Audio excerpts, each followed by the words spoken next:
sono stata assunta con il ruolo di responsabile amministrativa, cosa che ho svolto per pochissimo tempo, perché gradualmente sono stata mobbizzata e demansionata fino allo svuotamento praticamente totale dei miei compiti. Elisa, 44 anni, ha lavorato 11 anni per un'azienda del veneziano che tra le varie cose si occupa di formazione, fornendo anche corsi anti-mobbing.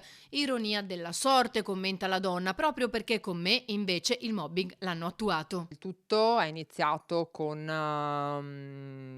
degli atteggiamenti, poco rispettosi nei miei confronti che l'ex titolare teneva, nei confronti di tutte le dipendenti, ma, soprattutto, con me perché avevo uno stretto contatto con lui. Non accettava il mio punto di vista, era sempre totalmente contrario a ciò che dicevo e quindi mi offendeva, mi denigrava e questo ormai era diventata una quotidianità.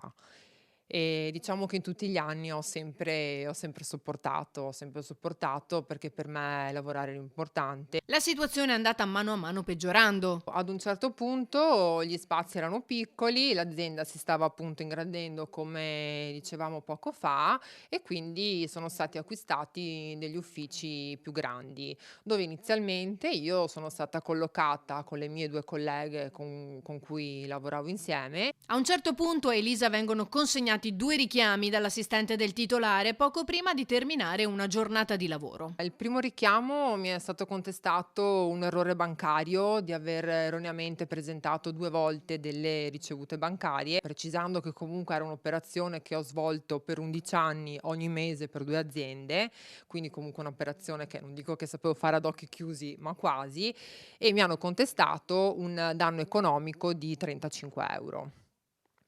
L'altra invece è stato un mancato pagamento dell'IVA, successa 3 anni prima, nel mese appunto in cui c'era il Covid. A quel punto Elisa ha un crollo emotivo e fisico che le impedisce di rientrare al lavoro per circa 6 mesi e proprio in quel frangente viene licenziata. Così decide di procedere legalmente. Ho vinto con la sentenza di, licenziamento illegittimo, quindi l'azienda è stata condannata per licenziamento i illegittimo, per demansionamento del mio ruolo e anche per mobbing. L'azienda ora ha deciso di ricorrere in appello.